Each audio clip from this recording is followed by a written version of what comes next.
कितना बड़ा तनाव है, क्यों पालना चाहिए?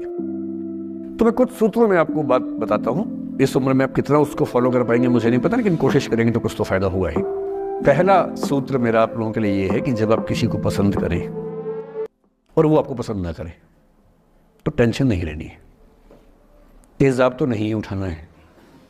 ठीक, कई लोग इस मूड में रहते हैं, मुझे पसंद नहीं करेगी, मुझे, मैं राजा हूं, मैं नवाब हूं, मुझे पसंद नहीं करेगी। अरे तू क्या है भाई, नहीं पसंद हो तो नहीं पसंद हो, ये क्या बात हुई? सबसे पहले अपने अंदर से लोकतांत्रिक बनिए, डेमोक्रेटिक बनिए।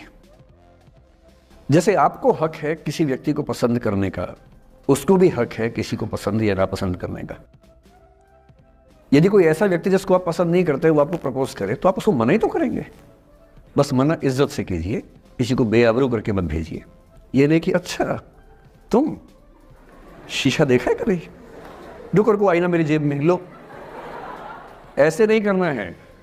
बड़े बेआबरू होकर तेरे कूचे से हम निकले, वो वाला भाव जो गालिब पोया था वो भाव नहीं आना चाहिए।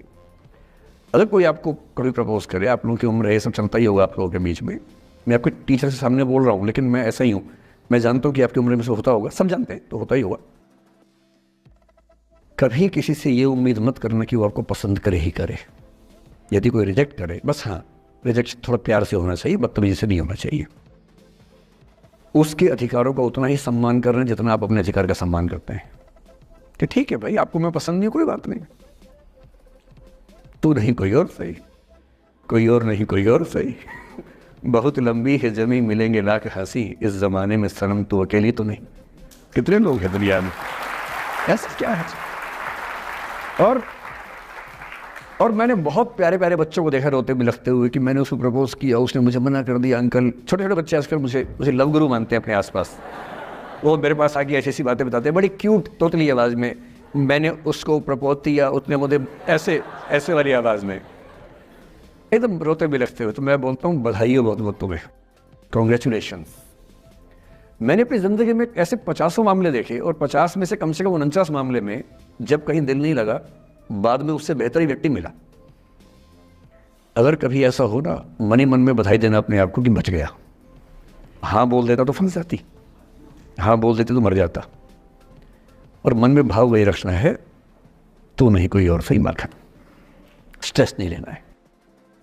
मैं जानता हूं कि आपकी उम्र में आसान नहीं होता है, आपको रात रात भर सपने आएंगे, बेचैनी होगी, करवटें बदलते रहे सारी रात हम, आपकी कसम आपकी कसम, ये सब ड्रामा होता है। ये फिल्मी गीत है, मुझे गीत कविता इतना याद है कि मुझे हर बात में वही दिमाग में आता है, मैं क्या करूं। ये होता है आपकी उम्र में, पर वो भी एक फेज है। अगर ये फेज नहीं जिया तो भी क्या जीवन जिया। कभी कभी बेचैनी भी तो होनी चाहिए, वरना जिंदगी में मजा क्या है? अगर हर चीज लिनियर है, हर चीज फॉर्मुलाइज है, फिर मजा क्या है जिंदगी में? ये उठापटक, ये बेचैनी, ये घबराहट, ये तनाव संतरास भी तो होना चाहिए कभी कभी जिंदगी में। इससे बुरी स्थिति तब होती है जब आप किसी रिलेशनशिप में हैं और वहां ब्रेकअप हो जाए, ये भी होता है। देखिए, मैं आपको बड़ी खरी खोटी सुनाने के मूड में हूं। जिस तरह का प्रेम आप लोगों की पीढ़ी में होता है, मैं ये नहीं कहता कि आपकी पीढ़ी खराब है, हर पीढ़ी ऐसी होती है, बस ये कि आपकी पीढ़ी को सुविधाएं ज़्यादा मिल गई हैं। हमारी पीढ़ी में ना चिट्ठी लिख के भेजनी पड़ती थी, बड़ा रिस्क होता था। चिट्ठी लिखो कागज़ पे, फिर एक डाकिया ढूंढो भरोसे का, तो भरोसे वाला कुरियर बॉय या कुरियर गर्ल जाके चिट्ठी वहीं दे के आए जहाँ हमने कहा है। ये भी डाउट कहीं किसी और को दे के आ जाए, या कबूतर से बात करो, कबूतर जा जा जा, पहले प्यार की पहली चिट्ठी साजन को दिया। कबूतर का क्या भरोसा किसको दे के आ जाए। लेकिन कितना तनाव था उस ज़माने में।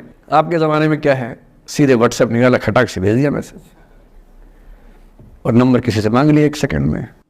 नंबर भी नहीं देना है तो किसी कौन सी ऐप होती है, मैंने सुना कुछ और ऐप्स होती है, मेरा नंबर वाली भी होती है, इंस्टा होता है, एक और भी तो कोई होती है वो जिसमें कार्टून जैसा मुंह बन जाता है, स्नैपचैट। हाँ, स्नैपचैट पे चले गए, मैंने सुना है कि उसमें नंबर भी नहीं देना पड़ता है, ऐसा कुछ चक्कर है, वहां ढूंढ लिया। किसी को कुछ कन्वे करना इतना आसान दुनिया में कभी नहीं हुआ था जितना आज आसान है। इन सब के ऊपर टिंडर है, बम्बल है, पता नहीं क्या क्या है, राइट लेफ्ट करते जाना है, उसी में कहानी शुरू। पर ये कहानियां जितने हल्के तरीके से शुरू होती हैं, मैं दावे से कह रहा हूं कि 100 में से 99 अट्रैक्शंस 1 से 2 महीने में खत्म हो जाते हैं। क्योंकि आप जिसके प्रति अट्रैक्टेड थे ना, वो तो उसका बाहर का परसोना था। जहां परिचय गहरा होता है असलियत सामने आ जाती है, और जब असलियत सामने आती है झेलना बड़ा मुश्किल होता है। आपके सपने टूट जाते हैं। आप जिस छवि पे दीवाने हुए थे वो छवि तो सिर्फ छवि थी, वो तो इंसान नहीं था वैसा। 99% केसेस में मेरा ख्याल है कि अट्रैक्शन 1-2 महीने में समाप्त होता है, उसके बाद तो एक बोझ है जो आप ढो रहे हैं। कभी कभी होता है कि दोनों का खत्म हुआ तो बात आसान है, कभी कभी किसी एक का खत्म होता है, एक का नहीं होता है, वहां मामला मुश्किल हो जाता है। तो ऐसा हो सकता है आपके जीवन में कि दूसरा साथी आपका ये कहे कि भैया देखो, मैं तुम्हारे साथ कुछ महीने से हूं पर मुझे अब अच्छा नहीं लग रहा, मैं ब्रेकअप करना चाहता हूं।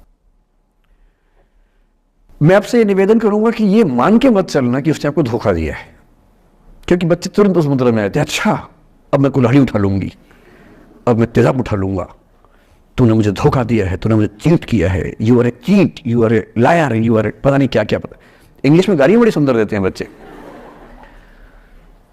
मैं ये कहना चाह रहा हूं कि इस बात की संभावना मान के चलिए कि हो सकता है कि आपके साथ 2 महीने रहने के बाद सच में उसको ये लग जाए कि आपके साथ ट्यूनिंग ठीक नहीं है, या आपको लग जाए कि आपकी ट्यूनिंग उस व्यक्ति के साथ ठीक नहीं है। और किसी मुर्दा को अपने पास पकड़ के रखना उसका मजा नहीं है। आप किसी को बांध तो लेंगे, पर जब उसका दिल आपके पास है ही नहीं, दिल विहीन लाश अपने पास टिका के रखना, एक मुर्दे को बांध के रखना, इससे बेहतर है जाने दो। बांधना नहीं, बांधते वो हैं जिनमें असुरक्षा बहुत ज्यादा होती है। उस असुरक्षा से बचने का उपाय खुद को बेहतर बनाना है। आप इतने बेहतर हो कि आपको चाहने के लिए हजारों लोग हो। क्यों आप इतना डिपेंडेंट होते हैं कि इस एक व्यक्ति के अलावा मेरा कोई है ही नहीं दुनिया में, ऐसा क्यों सोचना है? और ऐसे ही मामले में ये करना है वो अफसाना जिसे अंजाम तक लाना ना हो मुमकिन, उसे एक खूबसूरत मोड़ देकर छोड़ना अच्छा। और खूबसूरत मोड़ कैसे होगा? अगर कोई जाना चाह रहा है तो आपके पास 3 ऑप्शंस हैं। एक, ना उसको अच्छे से बात करे ना खराब से बात करे, न्यूट्रल होके जाने दे। एक, उसको धमकी दे, बर्बाद कर दूंगा, छोड़ूंगा नहीं, तो निकल के देख घर से, तेरे एड्रेस पता करवा लूंगा, मेरे साथ 50 दोस्त हैं, मेरे सारे आवारा हैं, सारे बेरोजगार हैं, सारे कुंठित लोग हैं, सारे गुंडे मवाली हैं, उनका धंधा यही है, तेरे पीछे छोड़ दूंगा सबको। एक ये तरीका है।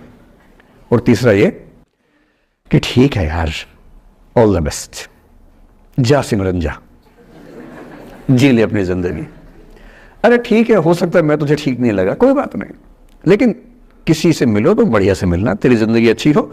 मैं भी ढूंढ ही लूंगा किसी न किसी को, थोड़ी हेल्प कर दी हो, कहीं इंट्रो करवा दी हो मेरी भी, लेकिन ठीक है तू भी जा।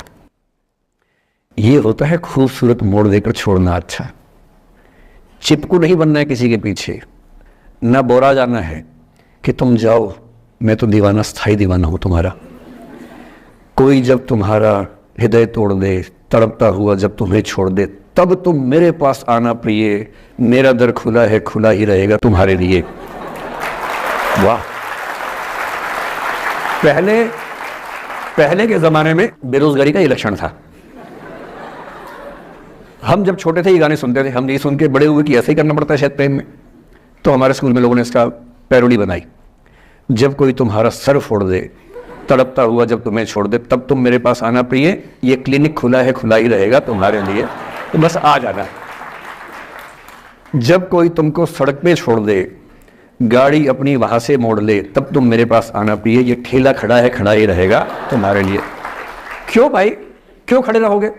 बेरोजगार हो क्या? अरे ठीक, जा सिमरन जा, जी ले, और मैं भी जा रहा हूं जीने के लिए। ये दीवाना नहीं बनना है कि तुम मतलब मुझे ना चाहो तो कोई बात नहीं, किसी और को चाहोगी तो मुश्किल होगी। अजीब हाल है यार, तुम ठेकेदार हो, ये तेरा ठेका मेरे पास है, नहीं तो किसी के पास नहीं है। अजीब हाल है। अरे ठीक है भाई, उसकी जिंदगी है, जीने दो उसको। क्यों किसी की जिंदगी में इतना हावी होने का प्रयास करना है? जब आप नहीं चाहते कि आपकी जिंदगी में कोई हावी हो, आप क्यों किसी की जिंदगी में इतने हावी होंगे? और जब बहुत दर्द हो ना, हमेशा दूसरे के पर्सपेक्टिव से भी सोच के देखिए कि उसको ऐसा क्यों करना पड़ा, क्या पता कोई मजबूरी हो, कभी कभी होती है।